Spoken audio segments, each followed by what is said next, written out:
Thank you, Jose. Okay, hi everyone. I'm Daniel Burke. Oops, I've got this thing on. There we go. I'm Daniel Burke. I'm with the Larouche organization and the Schiller Institute. And I'm really pleased today to be joined by Tara Reade. A little bit over Twitter and through our mutual participation in the Center for Political Innovation's recent conference in Austin. I was able to be there in person, and Tara was able to contribute a very powerful video message, which, by the way, got a standing ovation, and people were very grateful for what you had to say. So I'm so pleased to have you, Tara, and please, we'd like to hear from you, people who are listening to the WorldlandBridge show, which is the name of our Twitch operation here. Please tell us a little bit about yourself, and then we were talking about the recent censorship actions against RT, which have affected you significantly, and would love to hear about that as well. Well, thank you so much for having me. And it's really overwhelming to think there was a standing ovation for that video. That really, thank you for telling me. And that's such a great organization. And I love everyone involved. And I know you were there, and Caleb Maupin and Jackson Henkel and Samira Khan. There's some really fabulous people there. And yeah, so, I'm an author. I authored a book called Left Out When the Truth Doesn't Fit In. And that covered what happened when I came forward about Joe Biden. I was a former Senate aide. In my other life, from the time I was 16, I was a professional actress and model. And then I went into politics as an adult. And I worked for Leon Panetta as an intern. I worked on a congressional race as a field manager, so mostly for Democrats. And then eventually I worked for Joe Biden. And I came, from a very activist family background. My mother was part of the Committee Against Racism, and she was on the board of Progressive Labor Party in the Chicago area. So she was anti-Vietnam, and she even helped young men go to Canada. And she used to hold her meetings in the public library in Wisconsin when we lived on a farm near there. And the library, somewhere we have the letter, but the Wisconsin library said, "Could you please stop committing treason in the public library and not hold your meetings here?" My brother and I always laugh about it. But it was so polite, and because that's, things maybe have changed now, but so yeah, maybe they're worse. I'm sorry. I said maybe they're worse. Yeah, but they're much worse. But she was able to help many young people that were very scared about Vietnam. It was it was right at the last one. There was a lot of young men dying during that time. And so she's always been anti-imperialist. So I got a lot of that from her. Unfortunately, my father was the opposite. He was actually a defense contractor at one time. So I've had a lot of political dissonance, both my parents are dead and a lot of my immediate family, unfortunately, but it did shape some of my thoughts. My mom had a very special influence. So that was my interest in politics, always growing up around geopolitics and discussions and lively arguments and learning about it. And then, I ended up in college excelling at it and then getting my job with Joe Biden. And I was thinking it was the beginning of my career. And unfortunately, it was the end. Very shortly into it, Joe Biden sexually harassed me, and then I was sexually assaulted in 1993. And I did go through protocol and tried to report it. I was intimidated and silenced. And then I came forward in 2019 again, when Lucy Flores spoke up about the way she was treated, a young politician, and she was being treated so badly by the media. I decided to speak truth to power and talk about what Joe Biden did, and revealed it in 2019 and 2020. I was immediately called a Russian asset, a lot of different names, and then harassed. And so my book kind of covers a lot of that, and then how the media really attacked me. I really had a political machine come after me in 2020. Absolutely. Yeah. So that's kind of who I am. And so now moving forward, I'm trying to be a voice for other survivors. And also I have a podcast called The Politics of Survival that I'm going independent with, that was with RT. And, I'm trying to lift voices about that and also speak against Russophobia and the neo-McCarthyism that our country is in right now. Can you say, I mean, there's a lot more to discuss, but I saw a couple of comments from you about your public concern that Biden would take us to war with Russia. If I'm recalling correctly, during the election period or before he was elected, that you were thinking about this. Can you say why? Well, I worked, I was a low-level staffer, but because I worked for Panetta and for Biden, I was around certain people that you see now that are still involved with the administration or the State Department. I was exposed to a lot, and I heard a lot of different conversations. One of the conversations post the fall of the Soviet Union that I heard with my own ears was that they never wanted Russia to come to the table, like economically. They never wanted to let them rise and become a power. And I was always very concerned with the hawkishness. And, it's one of the ways that I kind of broke away from Joe Biden. I thought he was going to be this, really good Democrat at the time. And, I was wrong. And frankly, there's many people around him, unfortunately, that are very hawkish, and including the ones you see, Anthony Blinken, Michael McFaul. But there's people you don't see. Some of the credit card companies that Joe Biden was involved with, DuPont is a very big influence on him. So some of the people behind that corporation, those people have a lot of say regarding policy. So if you look at the World Economic Forum and who's attending and who's there, a lot of those people decide a lot of policy.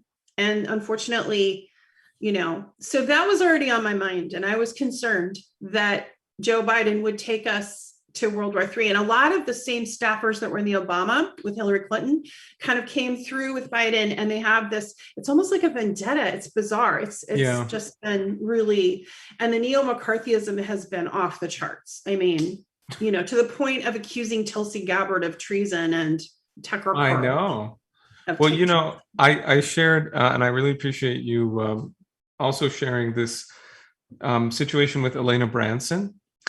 She is sort of like the second, in a certain sense. She's supposedly the second Maria Boutina, who was the woman who was charged as a spy, as a Russian spy. And they claim that, Elena Branson's policy has been, she created an organization called the Russia Center New York, which was designed to establish positive relations between the United States and Russia. And it was supposed to be on the level of business. It was supposed to be on the level of politics. But, and they say that this is criminal behavior.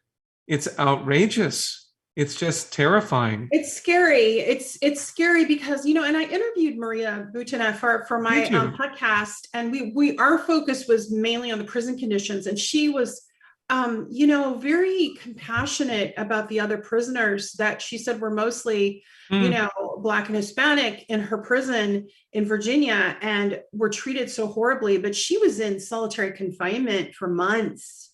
And she was basically tortured, and for naught, because she wasn't a spy. She wanted the same thing. She really innocently wanted friendship and cooperation and economic, and she, I think, was badly used by certain people and kind of just thrown under a bus, so to speak. And I just was shocked by it, and that's why I wanted to hear from her. But of course, that's gotten me in trouble as well. People say I'm a Putin apologist or whatever, but he's kind of speaking truth to power. He's talking about the elites, like in the unipolar world, and I'm sorry, but he's right. So whatever. Yeah, I think that Putin is a genius. I think that, what I see is that go back to 2007 at the Munich Security Conference, and he made really clear what was going to happen. He said, if you guys are committed to eliminating national sovereignty, that's going to be a problem for everyone in the world. And millions of people have died as a result. I totally agree with you. Let me ask you imperialism, and it's what Eisenhower warned about, remember, about the military-industrial complex. And if anyone listens to that speech, he warns that if they take over, the loss will be our democracy, literally. And I think we're done. Like it's the Western Empire is on its last gasp. Yeah, I agree with you. I have a few significant things to say on that, but I'd like to hear more from you about, before we continue, about what you found at RT. What was your experience? I understand from your comments that this was a very positive experience. I mean, basically, everyone who worked for RT America, for example, or who continues to work for RT is explicit that their commentary and so forth was not interfered with by RT.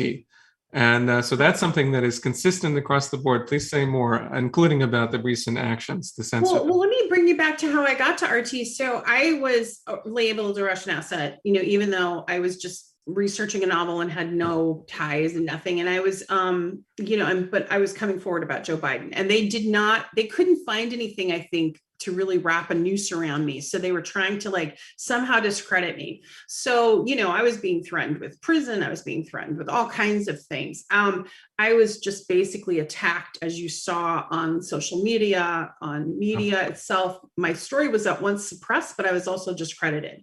So it was this thing where they were villainizing me so that even if you sort of believed what Joe Biden did, you didn't care.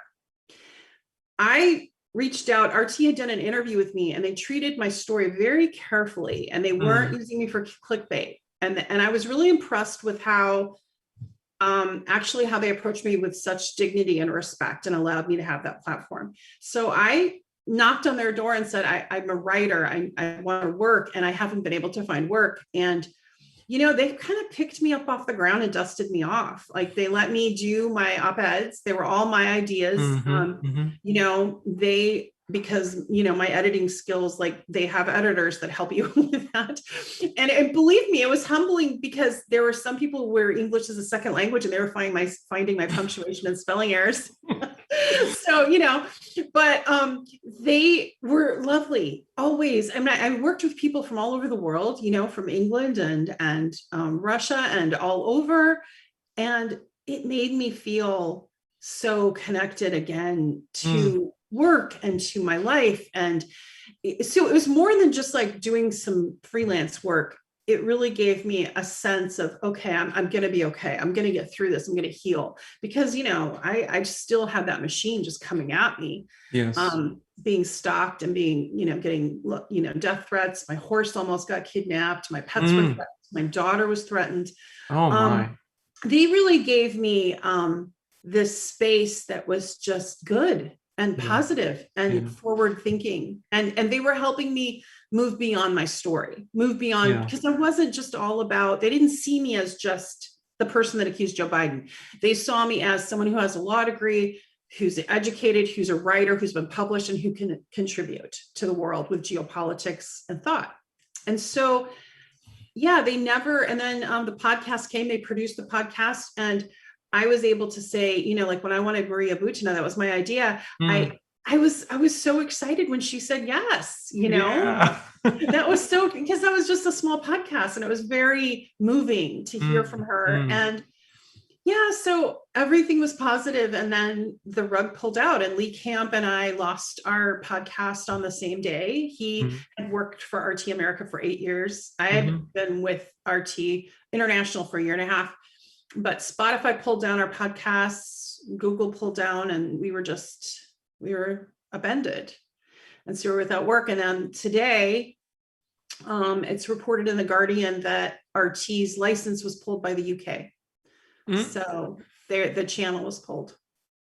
So more censorship. Well, I mean, there's a lot. I actually would like to ask you more about Leon Panetta, to tell you the truth. But sure. Maybe we can come back to that later, because it seems to me that this is an appropriate segue to what are they censoring?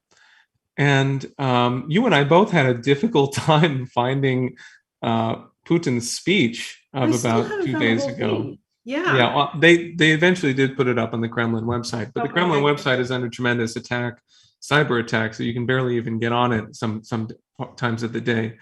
Okay. But they're trying. There's clearly, first of all, there's sort of people who represent some kind of an honest, even what some of my friends have called strategic realist perspective. people who can talk about what's actually going on. You mentioned Scott Ritter, and we were talking earlier. Of course, he's a prime example of a veteran intelligence professional. I believe he's a member of the Veteran Intelligence Professionals for Sanity, but I could be wrong. But he's, and he was there. He's been in the midst of this whole situation for a long time, taken very courageous actions at risk to himself and his career and so forth. And his voice should be heard. But it's been like 8 years since even like Seymour Hersh was allowed to be published in the New Yorker. And so the voices that have anything legitimate to say have to be independent. And RT was an option for that. That's being covered up. Yeah. And in addition to that, the words of the Russian president. I think. So, what's your view of this? Well, the censorship is it's when you have like Politico, for example, which is a popular whatever mass media thing, is sponsored by, I think, Lockheed Martin. Okay, that's a weapons manufacturer. When you have your media owned and bought by weapons manufacturers and by big tech like Jeff Bezos, who have an agenda, your information then becomes siphoned. So what I see is a siphoning and narrowing so that our lens will only reflect the defense contractors and the military industrial complex lens, and it will not accept any other views. And it's dangerous and it's wrong. And I think they are overreaching. And I think the overreach is starting to ripple. Yeah, I mean, what I enjoyed about the Center for Political Innovation event, organized by Caleb and his wonderful associates, many of whom I'm good friends with, is that I found there what appears to me to be an organized political capability to respond to the proposals of Russia and China. Right. Because what we're dealing with today in terms of the threat of thermonuclear annihilation of the human species, right, is about the fact that Putin and the Russian government, not simply this character Putin, but the Russian government said in middle of December, we need ironclad legal agreements that respect these indivisible security requirements of the Russian Federation. And they stated very clearly what that meant, including the ending of the eastward expansion of NATO, preventing Ukraine from joining NATO, no increases in emplacement of offensive weaponry on their border, and other features like that are perfectly legitimate. The NATO U.S. team refused to respond to those. Completely failed to respond to address this at all. They said, "Oh, well, we'll talk to you about this kind of thing. We'll talk to you about that kind of thing," but they just pretended that they didn't hear anything, or pretended that it's impossible for them to discuss the question of NATO, eastward expansion in particular. And that's where we are, is that we absolutely need voices that can stand up and respond to this kind of overture from Russia, which is to say, we need a system that respects the indivisible security rights of every country. And if we don't have that, then we have nothing. You're absolutely right. And, going back even further to what you're saying about President Putin, he made very good points in the excerpts of the speeches that I saw about the unipolar world and the Western trying to dominate the market. When I first was making comments, I was talking about, in fact, I was live on British television. I don't know if they're ever going to have me back, but it was a week before the war. And I said, look, we're heading towards this precipice where they want war with Russia, England, and America especially. And it's to hide their lack of domestic policies and their utter failure. Mm-hmm. And that's why we're headed there. And that was my opinion at the time. There were President Putin, what people don't realize is that 14,000 people, Russian nationals, were massacred by neo-Nazis in the Donbass region. He had been trying for 8 years for diplomatic inroads of just what you were talking about. All they wanted was in writing for NATO to stop expanding, which it's done 5 times just in the last, I think, 2 decades. and 5 times is a lot. And in contravention to promises that were made by James Baker III, for example. Right. And then, of course, you had the biolabs, which they at first said, the Western media said, oh, it's fake, Russian, disinformation. Then they said it was QAnon, right? Then they said it was this. And then finally they admitted it, that there's 30.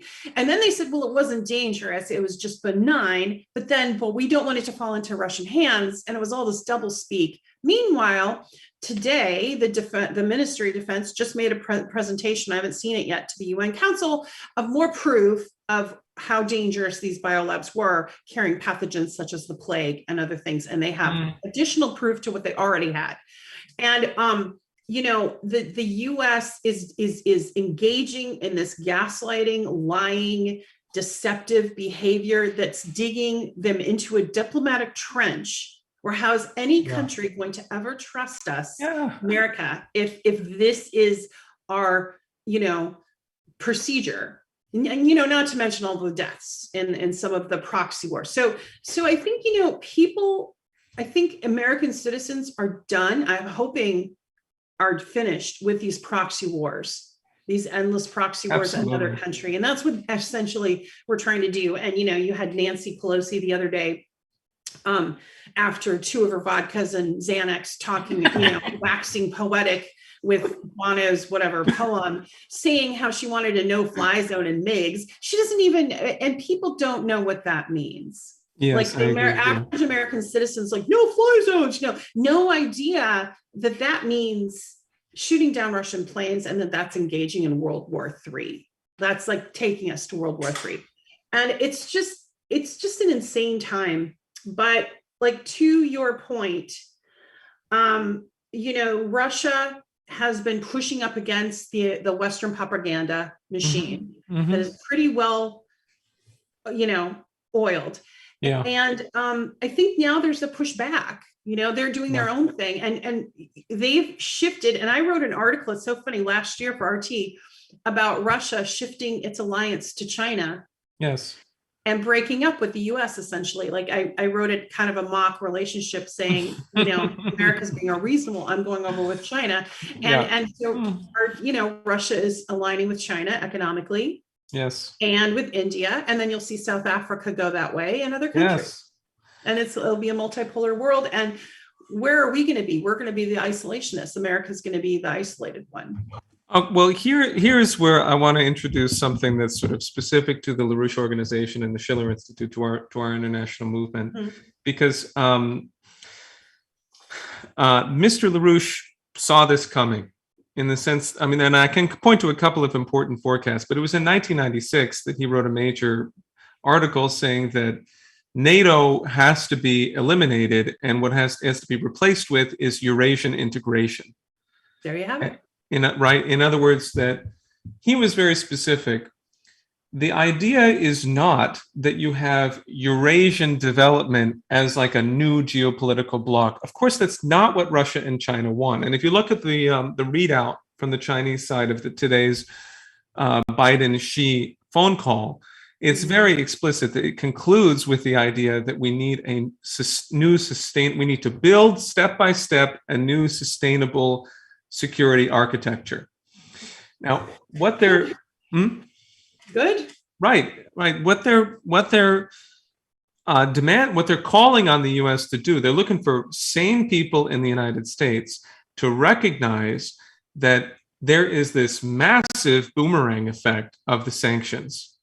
That basically the whole presumption of the architects of the unipolar world was that they could continue to, print the money and turn everything into finance, and that would somehow, succeed in advancing the cause of Victoria Nuland's husband, Robert Kagan. I think he was one of the original people on the Project for a New American Century manifesto. Right. I could be wrong, but anyway, he's part of the crowd of neocons who got together, and they said, I think it was possibly 99, that they got together and said, what we need is an American century where Russia and China are under our boot, and we're going to be in charge of everything. But the way that they plan to do that is with Wall Street and the City of London, money printing, bank bailouts, nothing to actually improve conditions of life for the population, something that Putin pointed out yesterday. Okay. And therefore, this thing is fragile. It is crashing. And what we see happening is that there's this boomerang effect from the sanctions that is very likely to expose the total bankruptcy of the system. You're looking at like a Lehman Brothers kind of an event. Right. And it's in that circumstance that Xi Jinping is saying to Biden, like, listen, things aren't looking very good, maybe we should find some way to work together. And if we do, right, then it means that you take this engine of development that's coming from the Belt and Road Initiative, from Eurasian integration, that Russia's being forced into doubling down on, right? Because they're cut off from the liberal system. So they have to double down on what they're doing with China. And that could be a spark for returning that kind of progress here to the United States, but also to address the crisis that's happening in regards to food and otherwise in Africa, in South America, and really across the world. And a lot of these crises are created by our very own, military and by America's imperialism. So it's sort of the self-fulfilling prophecy, but we're also damaging these people's countries. Meaning, like, as you were mentioning, like Somalia, the same day that the military operation began in Russia with Ukraine was the day we bombed Somalia again. And then, of course, we were funding Saudi, bombs into Yemen, which happened the same week. And so, it's I think that it's good to do that. It's good, but we have to, but somehow America's exceptionalism has to change. Like, this has to come organically from our leaders in America to stop anti-imperialist, behavior, and to get into a non-interference mode. What do you think the prospects are for that? I totally agree with you. How do we build that? The elected officials that are in office are not what we want. The elected officials in office are placed there by, defense contractors and corporate interests. Yeah. And, I really feel strongly, let's talk about the intelligence community involvement with all of this. So we can do all these guarantees. We can have all this with China. But if the Western intelligence intelligence community isn't on board, what do we do? And so that's my question, because a lot of for instance, the biolabs, let's take that. Western intelligence claimed that was Russian disinformation and QAnon. Well, if you recall, I was also called Russian disinformation and QAnon. I exist. What Biden did happen to me. I am not a conspiracy theory, right? I exist. So this is what the intelligence community does. It marginalizes any kind of story that challenges the empire, and it makes it ridiculous, makes it the Hunter Biden laptop story, right? That would have damaged and shown corruption in the Biden, involvement with Ukraine economically. Okay. It's more than just him doing coke and being naked. It's about all of the economic corruption in Ukraine and the connection and the conflict of interest. Right. So the intelligence community was very active in suppressing that story and countering it. So in order for us to have real systemic change, all of it has to be upended. NATO needs to be disbanded. The EU needs to be, reimagined. And we need to also look at the Western intelligence community and our Defense Department. And, we have to start there at the head of the snake. I'd like to take a 1-minute break, and then let's pick up on that. I'll be right back.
Okay, so you're raising a really big challenge and a good one, which is like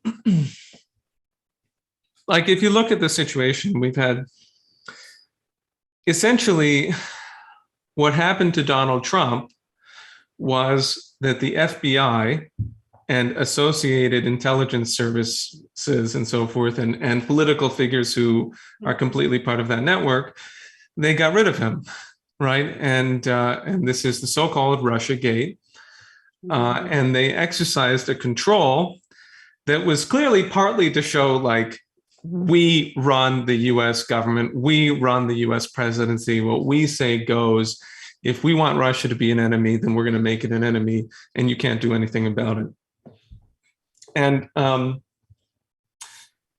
today, of course, if that is allowed to continue, then the problem is that these people, or for example, there's a sector of people in the Pentagon or associated with the Pentagon who, from what I read, demonstrate that they believe in the idea of limited nuclear war.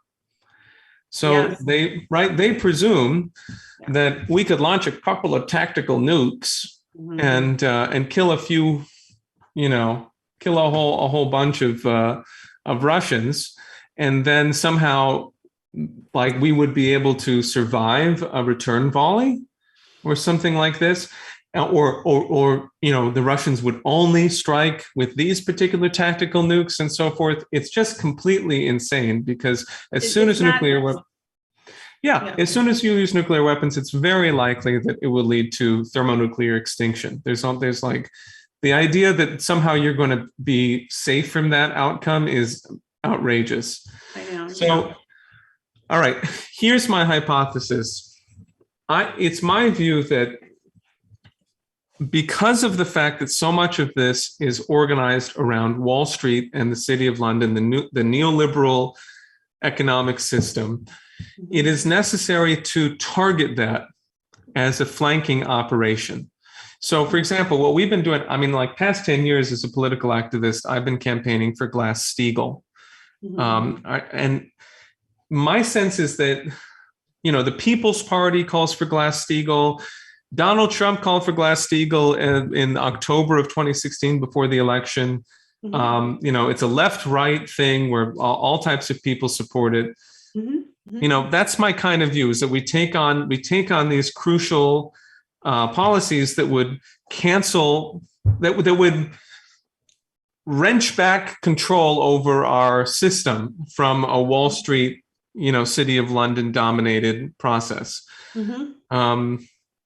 So this is something that this is a first element of 4 in our, in the Schiller Institute petition that we're circulating, which a number of people have signed. Actually, I just had news today that Jackson Hinkle signed onto it, which I'm really happy to hear, that says, let's address this worldwide. Because, let me pose it to you this way, without going on too much. It seems to me that more and more people are acknowledging the huge crisis. I saw Macron was talking about the food crisis that is coming because of the war in Ukraine, which is horse crap.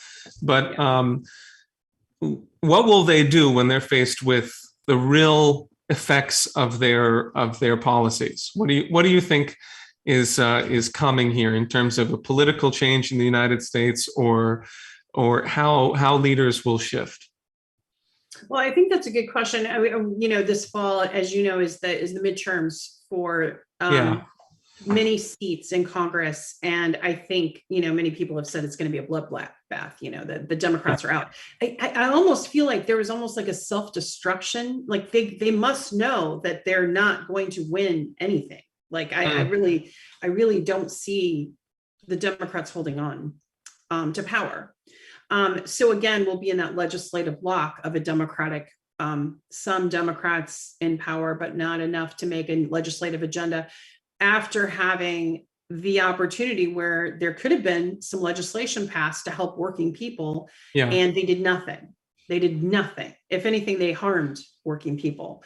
And now here we are. So you mentioned Macron and the, they're blaming, their decisions about Brexit and everything like that. They're blaming, and then here they're blaming we had inflation at a 40-year high before all this. Putin right? price they're hike. blaming it right on Ukraine. No, it's not. It is the sanctions that we're imposing on other countries and the isolationism that the United States and Europe is engaging in, and this dangerous game of chicken, I guess, if you will, is you're going to result in harming the working people and shortages of food. I don't know what the elite's game plan is, end game plan is, because and that's one thing that really concerned me, because some of the people around Biden are, you're right, trying to convince him that a limited nuclear war is possible. It is not possible. And in fact, President Putin himself said, if there's a war, no one will win this war. He said it 2 weeks ago. He said it a month ago. He said it years ago in his interview with Oliver Stone. He said, no one will win. So here we are at this precipice, if you will, of civilization. So, and the choices that we have before us are laid out. And so while our leaders are making decisions for us with this manufactured consent to enter into World War III, possibly, what's on the other side of that? Well, annihilation is one thing. If we don't go the path of nuclear war, which I hope we don't, then we're looking at something else. We're looking at, are we going to go down a path of fascism? Because neo-fascism is on the rise, and that's what we're funding in Ukraine, right? We're funding neo-Nazis. There's no question. We have a lot of that problem here in the United States, a lot of it in Europe and in Poland, all the places you imagine. So the question is, where do we go from here? Do we go to to kind of a fascist state, to all of that? And then all of that brewing, we have the big tech, and we have, intelligence, artificial intelligence is the future. That's going to be eliminating jobs that normally working people are engaged in. It's going to reimagine so I really think it's important to form an alliance of a multipolar world. My hope, my dream is, if we can get past this horrible precipice of threat of war, that we can form alliances and partnerships with China and India and Russia that are really more about innovative and creation rather than oppression and control and economic domination. Because artificial intelligence is the future. It is something coming right now. It can be a great thing, but it can also be a weapon.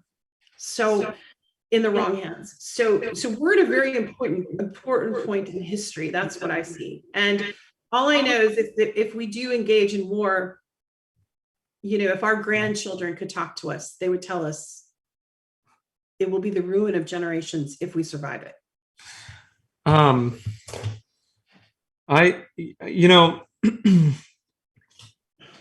What you're posing, it seems to me, it is the situation that the worse things get, in a certain sense, the greater potential for a completely new system, which is, people have to make it happen. And they have to fight for it and organize for it and really intelligently consider it. In a certain sense, the question is, what are the principles that we're devoted to? Right. Because we don't know what's going to happen. We don't know how things are going to unfold here, other than that this is the directionality of it, is we're going down into financial blowout, into increasing hyperinflationary conditions and so forth. So it's in that circumstance that what I hear a lot of discussion of multipolarity, and there are a lot of people who use that term. It's some people, I think, like Lavrov, might mean one thing, other people might mean another thing. But what I'm committed to is the idea that the potential for US, Russia, China, India to collaborate is there. Yeah. And it only exists from the standpoint of global development. It only exists from the standpoint of solving the problems of the system, a new systemic change, and not simply like, these people who have these fantasies about how we're gonna break China away from Russia and we're gonna get them to back us up. It's just not going to happen. The United States, the transatlantic countries, they really don't have anything to offer to China, and We they've don't been have anything to offer to our own citizens. I mean, Americans, absolutely. yeah, the Hawks, the Neohawks days are over. These are, and look how old they are. I mean, they're like dinosaurs fossilizing in their seats. I mean, they're done. They need to sit down. And I'm not trying to be ageist. I'm saying it's time for them to let the new generation come forward. There's new technology, new innovation, new thought. We don't need neo-McCarthyism. We don't need isolationism. We don't need war. We don't need, there are things we can invest in, like renewable energy and technology and things that could help people across the planet and help access to food, access to medical care, and really create and innovate. It's right there at our fingertips, but why are we choosing this darkness? And you know, we treat, like, for instance, this whole thing, Americans treat this whole thing with Russia like it's a fucking football game, and it's not. I know. It's not a red team, blue team. This isn't a game. This is a game that no one would win. And it's stupid. And the Russian people want the same thing as American people. They want their children to have access to education, healthcare. They want prosperity. They want peace, just like we do. And I just don't understand it. I don't understand the vitriol. Well, but it is what it is. I really appreciate what you're doing. I think I wasn't really, I mean, I read about you during the election period, but I didn't get to know you at all as a personality until the past few months. And I think what you're doing is extremely important and valuable, especially when I hear the fact I was not aware of your conversation with Maria Boutina and so forth. I mean, this is extremely important. And but what I want, you can find it. It's on Linktree. If you go to my Twitter page on Linktree, it has all the links. But it's now up on YouTube for now. Yes. So Good. get it before they take it down. Good. Well, I want to take, maybe a few minutes here before we conclude, to kind of present to you our approach, the Larouche approach. We have an international movement, and we're actually organizing a conference, which I would love to invite you to participate in, which is going to be in about 3 weeks. And it has to do with this statement that we've put out, which I'd like to invite you to review, consider, and potentially sign, in which we're saying that it is necessary for nations to address each other on the basis of a new international security and development system. And let me give you an image of what that might look like. I'm just going to share this. Now, this is the idea of the worldlandbridge, which is a proposal that goes back to the early 1990s. And its roots are from much before that, but it's a notion that the development corridors that were built to develop the United States, for example, or the ones that in the past 20 years have been built to bring China to the incredible heights of economic productivity that they're in right now, the corridors of rail, of water, of power systems, and cities, new cities, all types of new cultural dialogue that's happening between nations, and trade, commerce of a true productive characteristic. That this is really the future for relations between nations, as opposed to the system of Malthusian financial domination, which is what we're getting right now from people like Mark Carney, Sir Michael Bloomberg, and others who are enforcing the deindustrialization of nations all over the world. So, for example, it's the idea is, let me put it this way: put flesh and blood on the idea of the common welfare. If we say that all nations, right, have something, have mutual benefit, that there are certain common aims of humanity. Well, what are they? For example, the development of rail networks to bring together, to develop Africa. I mean, if you look at the present rail networks that exist in Africa, they were all built by empires. And so or not all of them, but many of them, most of them. Yeah. And so they go from the port to the mine. And they don't go from capital city to capital city. You don't have that potential for development as we should. Or, for example, the Bering Strait Tunnel, which would connect the United States and Canada, and even, of course, Ibero-America down here, all the way into Eurasia. And so there's a proposal for that to happen. The former head of Russian Railways was a significant, Yakunin was a significant proponent of this policy and a friend of the Larouches. We've also had plenty of conversations with Sergei Glazyev, who's a former advisor to Putin, on this idea. And in general, I mean, right now we just recently had a conference where we had a representative from Argentina and then another one from Peru, who were talking about the bioceanic corridor, which is the idea of tremendous new traffic across from the Pacific into the Atlantic and back across South America, across many countries right here.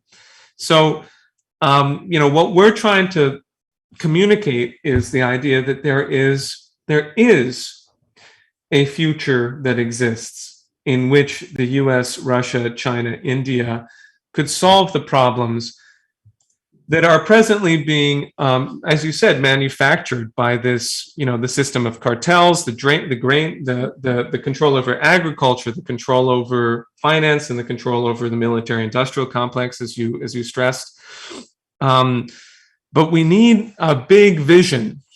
Mm-hmm. So that's what I wanted to share with you, and my view that it is possible to bring this to increasing numbers of people. I believe that's, and that's a wonderful thing. I really want to look at that. And yes, of course, regarding your conference in a couple of weeks, I don't know where it's happening. Online. Online. Well, great. Then that's easy to get to. Yeah. I will be there. I'll cover your travel costs. There you go. But I think it's really important, like you mentioned earlier about the Russian-American friendship, that organization. Mm-hmm. What happened to that organization in New York? Mm-hmm. Well, I mean, she stopped doing conferences, and looking at the public reports, it's clear that that's partly because she was getting pressure from the U.S. government and law enforcement agencies, which is completely illegitimate. But I'm really sorry to hear that, because we need that. That's the kind of thing we need. I agree. Need that. I agree. We need collaboration that's based on just, mutual cooperation and friendship and cultural connection. I agree with that. Yeah. And so I like the vision of what you're talking about. It's also ambitious in the sense that it unites workers being able to access transportation, access medical, access the things that they need to thrive. Yeah, the idea is not simply like trains, but the idea is a development corridor means we're going to build new power systems that we need. We're going to build 42 nuclear power plants across the United States. We're going to build 41,000 kilometers of new rail or miles of new rail in the U.S. That's the kind of thing that would, it's what we did under the New Deal to give people a mission that would actually increase the potential of the economy as a whole. But I want to respond to what I think the vision needs to include artificial intelligence, because whoever is involved with that will have the future. That's very interesting. That's very important. And so we want to keep that spread out. We don't want one person or one entity or one corporation like Google or Microsoft to have patents in artificial intelligence, because I'm thinking in the future, but it's coming on us right now. That technology, whoever controls that, will have a lot of economic control. Well, I see what China's doing, and China right now they have these ports, these really high-tech ports where they have barely any need to have people manning them. That's an exaggeration, but also Singapore also has a Singapore. And our view of artificial intelligence has always been that we should be using computer systems, we should be using this kind of machine learning to increase the productivity of our economy. And and then And then to those who would say that this is going to fundamentally eliminate jobs, we would say, well, it depends on what your mission is for your country. Because if we set out, why do we accept the fact that the middle of the United States is completely underdeveloped? Why do we accept that? Why aren't we building new cities and, new universities, new science centers, new cultural centers? There's no reason that we should be stagnant now. We can be expanding and developing, and that would make us more powerful to do the good across the world. So, right. I think there's a push with capitalism. I think it pushes naturally against an educated workforce, unfortunately, the way it's been imagined here in the US. Unfortunately, the way capitalism is being, realized in the US is that push to keep, as George Carlin would say, to keep the population educated just enough to run the machine and nothing more, right? So we need a healthy, educated workforce. And what you were saying about artificial intelligence, it's actually true. What that will do is free us up to do other things, to be more creative and more innovative. That's how people need to look at it. It'll create different, a reimagining actually for workers and in general. And so what I would say is it's ambitious and it's good. It's forward thinking. But we also, and this is the law kind of coming in from law school, but we need to look at patents worldwide. And like, for instance, I want to give an example really quick of COVID, how there was a competition and almost a hostility about developing a vaccine, right, for this problem. Right. And you had Russia again. The U.S. put out a bunch of articles saying Russia tried to steal the patent, a kind of a bunch of bullshit. Yeah. So we need to reimagine how the way we work with other nations. That's part of the security of cooperating when there's a world crisis. Yes. Cooperating together, not worrying about patents, not worrying about that. But we have big pharma here in the U.S. that wants that money and wants those patents and made $1 trillion in a year. So how do we allow that thrive in the economy, right? People want to make money. They want to thrive.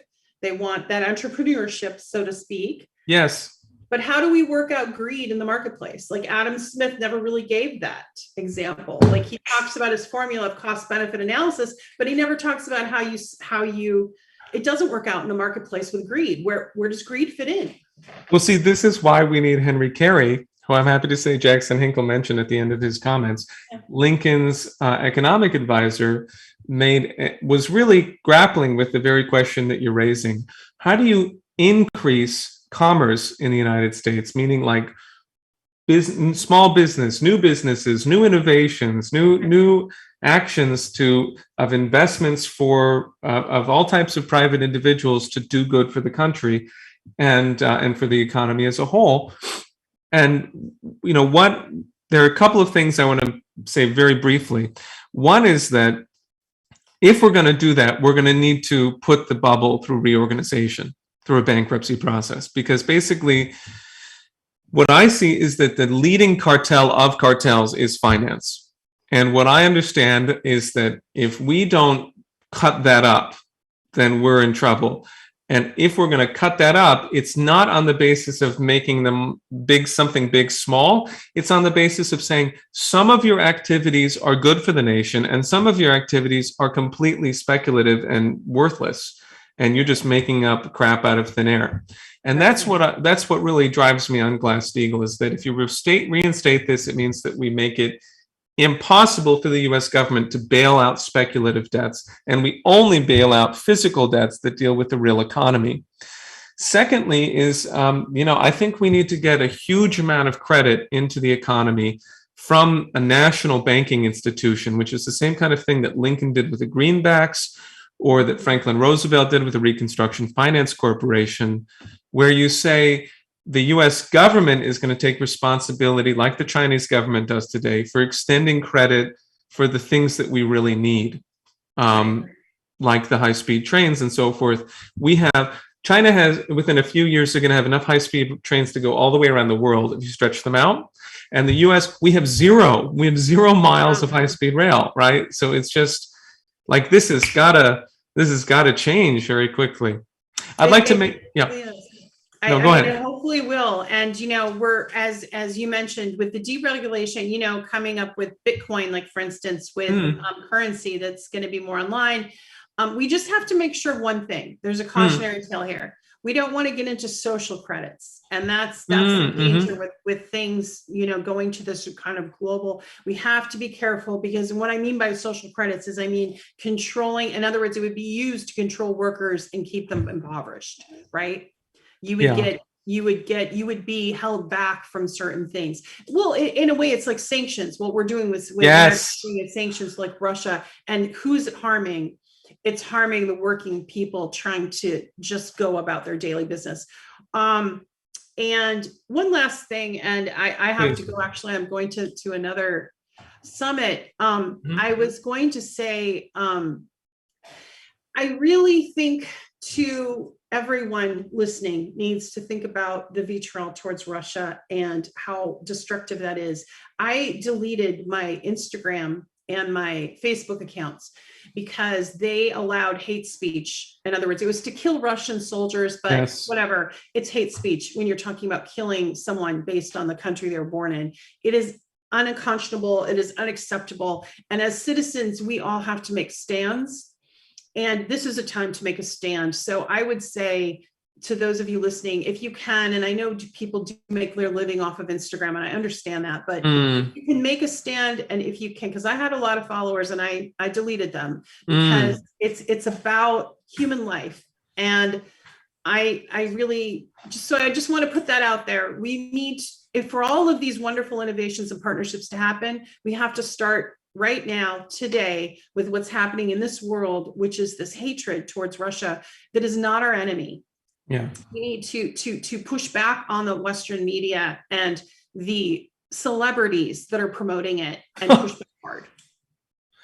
Thank you very much for that, Tara. I am especially moved by your insistence on the Russophobia, on the treatment of Russian people and Russian culture. I hope that there might be some point in the future where we could coordinate on what you're talking about, which is sort of a Russian-American friendship action of some type. The Schiller Institute has been involved in a number of events with the Russian government at a memorial for 9/11 it's a big statue in Bayonne, New Jersey, called the Teardrop Memorial. We've done an annual event there, but they I hope that Vladimir Putin's name, didn't they? Did they? Yes. I didn't hear that. Oh my goodness. Yes, they removed his name 2 days ago. Oh my goodness. I know. It's just insane. But if we can find some opportunity to do that, or to have some Pushkin or some Russian music, we're very much committed to that kind of action and friendship. Well, let's try to do that. Let's try to have that. Maybe we can have an online thing and do that, and have a celebration of Russian literature culture. It's been very poignant and sad to see some of the music being taken off of concerts. Valery Gergiev, Russian composer was fired, an opera singer, because they wouldn't stand against their own country. And and athletes as well. And then recently there was some sort of classical music competition, and the young Russians that were involved were excluded. I think we're going to look back in this moment in history and just cringe. It reminds me very much of how there was internment camps during World War II in America for Japanese, and how they were treated. And do we want to repeat this behavior of just xenophobia and bigotry? When does it end? It has to end with us. So thank you very much for all that you're doing, all that you have done, Tara. And thank you for talking on the World Land Bridge show. And I hope we can talk again another time. Thank you so much for having me. It was great being here, and I'll see you soon. Good. Bye, Tara.